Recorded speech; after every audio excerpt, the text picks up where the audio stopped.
actually think that Ed has an eating disorder. What? What? Yeah.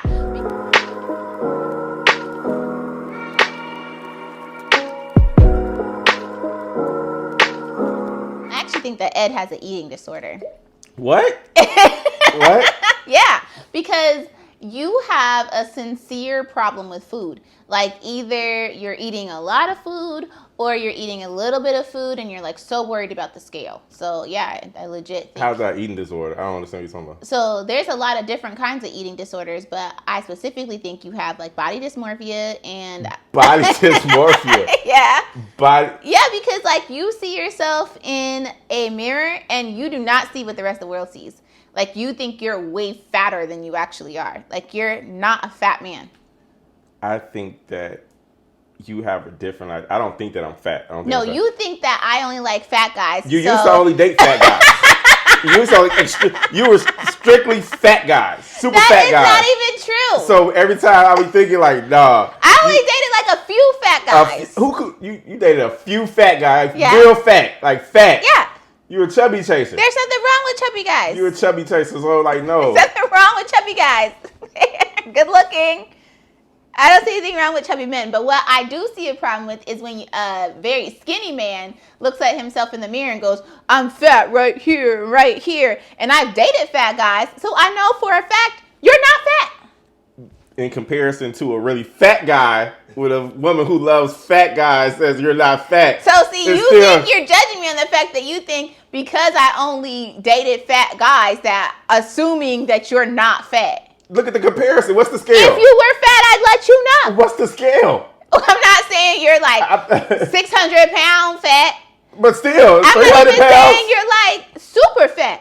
You weren't fat at all. Like you were so anorexically skinny for our wedding. It was scary. Like my family was nervous about you. They were like, this man is so thin. I was fasting. It doesn't make any sense. No, I was fasting a lot. Who fasts for a 90 days? I was fasting a lot, dude, because it was just a lot of stuff that I wanted to make 90 days? It wasn't no 90-day fast. It was like 21-day fast, and we had like a 40-day fast.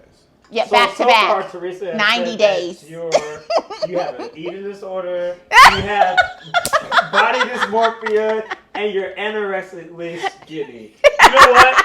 I think it's time to start the show. What do y'all think? Let's start. Pour this wine. We're going to talk about this wine.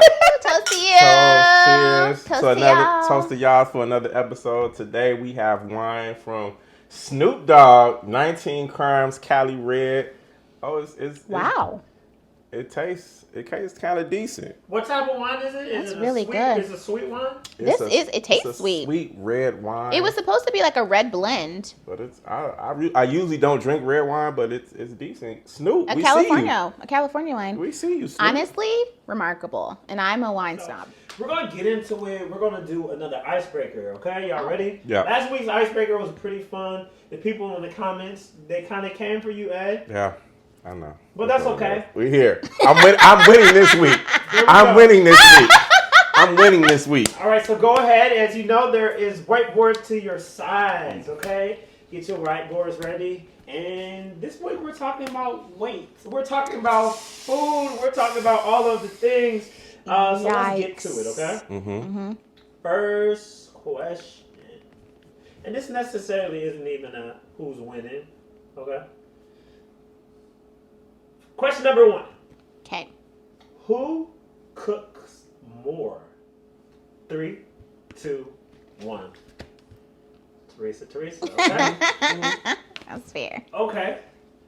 Because these are not always the same answer. Who is the better cook? Everybody has their specialty, but you're saying overall. And 3, 2, 1. Theresa. Okay. Y'all are in sync. Okay. It's funny that you My said mama that. would be offended if that was not true. It's funny that you said that, Ed, because the third question is, what is your spouse's specialty dish? Oh my God! Yes. What is it? That's a lot of writing. Yeah, I'm like, what's happening? This is like a lot of writing. There's a lot of words. I could have kept going. And 3, 2, 1.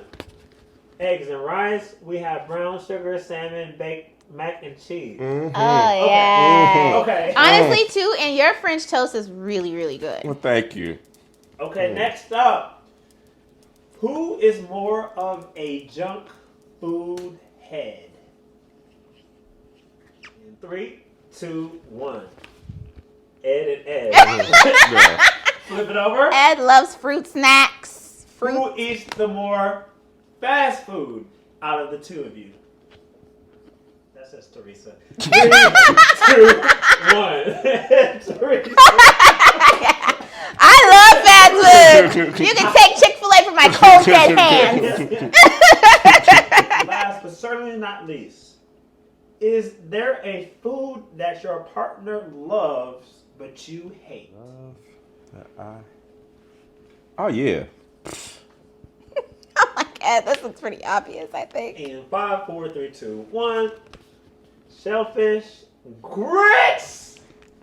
Talk about your man doesn't like grits. Yeah. I didn't think you were going to say that. I thought you were going to say like Korean food or Chinese food. I could have, but grits is one.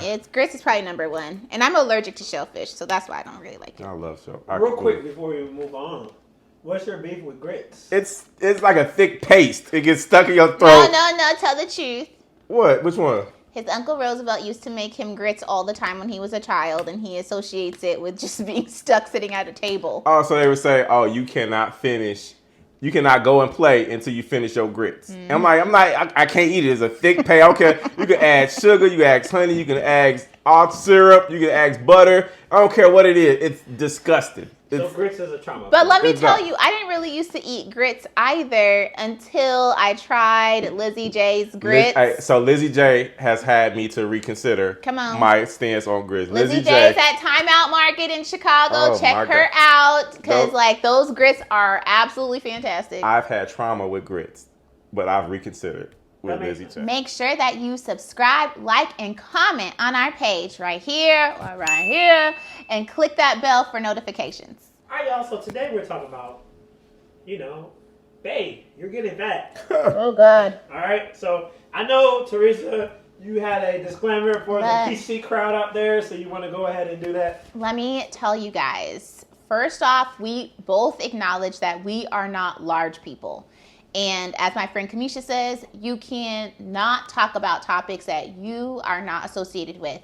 So we fully acknowledge that we may not have a lot of problems with food and like emotional eating in the same space that people do when they have an obesity problem. So we are not talking about the severely obese or the morbidly obese or people with those type of issues. We are talking about how we view ourselves and how that affects our marriage. The politics That's out good. the way. That's good. That's good. Let's talk about it, okay? Yes. Let's get into it. All right, so let's get into it. We got the disclaimer out the way. Sometimes people don't marry. Well, the body that you had when you got married isn't the body that you have a year, 2 years, 3 years, 5 years, 10 years Speak on into the relationship. Talk about it. So, if by chance either you, Theresa, blew up or you, Ed, blew up, how would y'all approach that? I definitely blew up. So a lot of times, Stop. Go ahead. I mean, we can talk about that it was post-baby, but that isn't true. I had actually gained quite a few pounds pre-baby. So I fully acknowledge that I did get larger over time. And that really is because when I was in Denver, I'm from Denver, y'all. Before I moved out to Chicago, I was dancing like 8 hours a day with my dance group that I love and miss. And so I was super, super active. My food wasn't great. My nutrition wasn't great, but my activity was great. So when I moved out to Chicago, first off, the food is absolutely incredible. And it is one of the biggest food havens you can be in, and I love to eat. I tried everything, and I was eating at this place called Pearls like every other day. And Pearls is very heavy soul food. So I'm eating mac and cheese, greens, those fried catfish nuggets, dressing, cranberry sauce. Oof. And I didn't even have no salad, y'all. I was eating all of this every other day. They try to give you the little cup of salad on the side like you want to go ahead. Ain't nobody eating that salad. Like, I'm eating all this food every other day. And then on top of that, I'm eating other very big portions of really, really good food and a lot of bread. So when I did all of that without working out, obviously, because I'm just like working at my job, 10 hours a day, 12 hours a day, and eating like that, I gained so much weight, so much. And then right after that, I got pregnant. So it was kind of cool because, people thought I just gained weight because I was pregnant when really I had gained all this weight before I was pregnant. She talk about gaining weight. And then I gained I had, pregnancy weight. She talk about gaining weight, but like she gained weight in her breasts, in her thighs, in her booty. Like it was great. In my weight. stomach. A little weight in her stomach. It was amazing weight. It was amazing weight. So it was amazing weight for Ed, but I've always been a very small person. So for me, I'm tall, so I'm 5'9", and I've always been very thin. So I've always been like a 4, a 2. Those are my normal sizes for my body. I have never been past those sizes. That's why I put the disclaimer out there in the very beginning that it was big for me. I was getting large for myself, not necessarily large in maybe other people's eyes. So when Ed was like, "Ooh, you thick," I was like, "Oh my God." He said I'm fat. No. And but that's not what he was saying to me. And I gained weight during COVID. So we were locked down a lot. Wasn't as active. I used to, play basketball a lot. Definitely active, like working out. And so when you get older, your metabolism slows down. Testosterone slows down. Everything. And so for me, after COVID, it was like getting on the scale. Like, who is this person? That's not even you don't even realize it when you're sitting there because you're in the mix of what's going on. But when you get back outside, you're like, yo, my clothes don't fit. Because you weren't really wearing clothes, dressing up, going anywhere. My clothes don't fit. I don't, look the same way in my shirts that I was wearing. I don't feel as comfortable as I used to. And then when we hire people to the nutritionist, working out, take, pre-photos, and you look at your pre-photo like, whoa, I let myself go like that? So it was tough. I still thought you were very thin, but you weren't as wafy as you were when we first got married. But I also think that your relationship with food is kind of messed up. What do you mean by that? I just think that you look at food, you like to eat, but as soon as you finish eating, you're like on the scale, like, oh my God, like look how much weight I gained. And I'm just like, dude, what? You're not large. Like, you're not a large man, but you think you're large in your head. And I think that really has to do with the fact that a lot of your family is constantly, like, every time you guys meet up with one another, it's about your weight. Like, it's the first thing that they say to you is, like, what? You're big. You're big. Like, that's the first thing your family says when they meet you. Really? Yeah, like, oh, my God, look how big you are. Oh, look, you got a little extra roll. Or, oh, looks like you're getting chunky. Or, oh, are you pregnant? I was very offended. I was offended. I was offended. True. I was just fat. That's true. I was fat. So I think that's like your family thing. And that's why you thought that you were like, you're way larger than you actually are. I would say growing up, so just for background history, I was bone skinny. So I grew up, I was always super, super skinny. That was probably the reason why I got into a lot of fights growing up, because I was just so skinny. And so I really didn't start gaining weight till college, after college. And then I went through a lot of depression after college. So after college, I really, really got fat. So she would acknowledge that was probably the biggest I've ever been in my life. I was, I really was going through depression, dealing with suicide, just different things like that. And so I really got big, and I, credit my friend today who really was like, yo, we need to just go to the park and run. And that really helped me get back on being serious about how I actually, maintain my body and maintain my health. I love that. I love the transparency. I think that that's really fair, but you were bigger in college, yes, 100%. But then you have not been that big ever since. But yet you are so concerned about like getting larger. I think you have this vision of yourself. And like if you aren't meeting that standard for yourself, then you consider yourself very, very large, which I just don't see.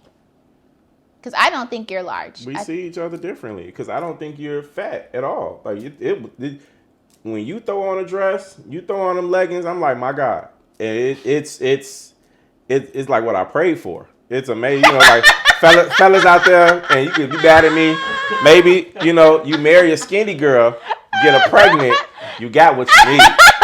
You got what you need. Oh my God. You got what you Let need. me tell you though, like what you see and what I see definitely are different because like what I'm used to, the body I am used to is not the body I have. Not saying that the body that I have is anything bad because let me tell you, when I got thighs, like all I want to wear is short skirts. I'm like, look at these thighs. I have never had thighs my whole life. Like I love my thighs, but I do not love the belly that comes with the thighs. I accept that because when we first were dating, like in college and stuff, she had like a 8-pack, and so she would wear nothing but midriffs. Her shirts would come stop right here, and it's just belly.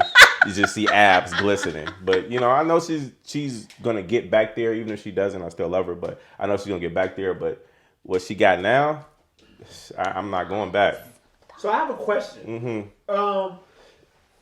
Is it appropriate to be like, hey, babe, I think we should start going to the gym together? Yeah. So like I will say, as I had my daughter, and it had been years. So I want to make sure I put that in full context. It had been years since I had my child. I know some women say like, okay, well, you know, it should never matter. Nobody should ever tell you that you're fat. That's your own personal opinion. That was not the conversation we had in our premarital counseling. So in our premarital counseling, this was a question. What will you do if your spouse starts getting large and uncomfortable and constantly talking about it? How will you address that? And so Ed actually said that to me. He was like, I think we should work out together. And it was during COVID. He was, like he had mentioned, already feeling a type of way about himself. So he was like, let's work out together. And we started working out together on the TV, just like doing at-home workouts. And that kind of really did start my like, okay, I remember how I used to feel when I worked out. And not necessarily thinking about losing weight, but just remembering the energy levels that I had. And I was so tired all the time. Like just exhausted, like all the time. And once we start working out, I started realizing, oh, my energy levels have started increasing. I think it's important to have that conversation. Yeah. You know, like I think sometimes we are afraid of conflict, and conflict promotes growth. So if I say I love somebody and I care about this person, I'm able to say, you know what? And it's a way to say, you're not going to say, hey, you just fat. That's disrespectful. Yeah, that's you true. You don't really care about what you're saying because you're being hurtful toward this person. Like, hey, like how about let's be inclusive. Let's go to the gym.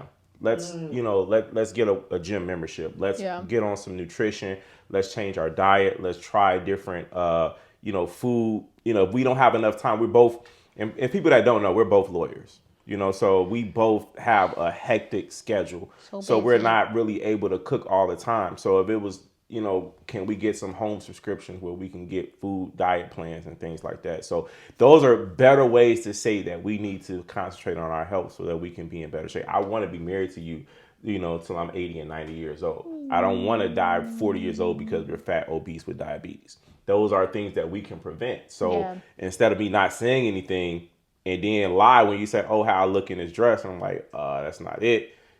Let's have a conversation. Wow. Let's have a conversation like, yo, I know how you used to look. I know how you're going to be comfortable. And I think as a man, you're going to help set the tone for your household. Like, hey, you want to instill confidence in your spouse. Yeah. You know, like, baby, you look good. That's true. And not lie. Like, I'm serious, you look good. You know, and so if you don't feel confident about yourself, how can I help you get to that point where you feel confident about yourself or see yourself the way I see you. So don't treat her like Sheila off of Why Did I Get Married? Child, the best way to get left. The best way to get left. But that's not how I told you to work on your body. What you saw?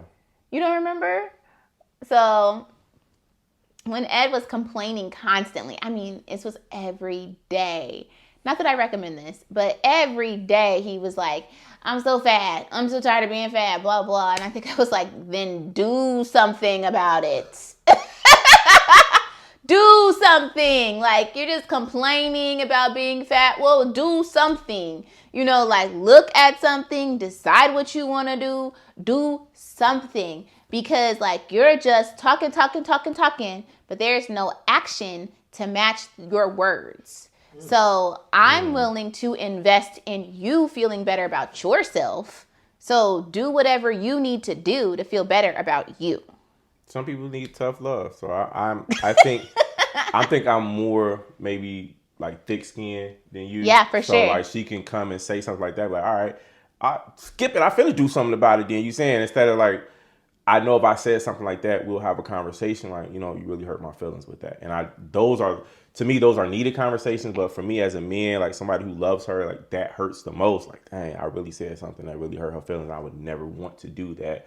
Let me be more aware of what I'm saying to her. So knowing your partner's communication style. Yes. Because I had tried to be soft about it for a long time, but it just like, it wasn't registering what I was saying. So I had just really got fed up with hearing about like, oh, my weight is really big on the scale, or I'm just getting so fat, like I don't know what to do.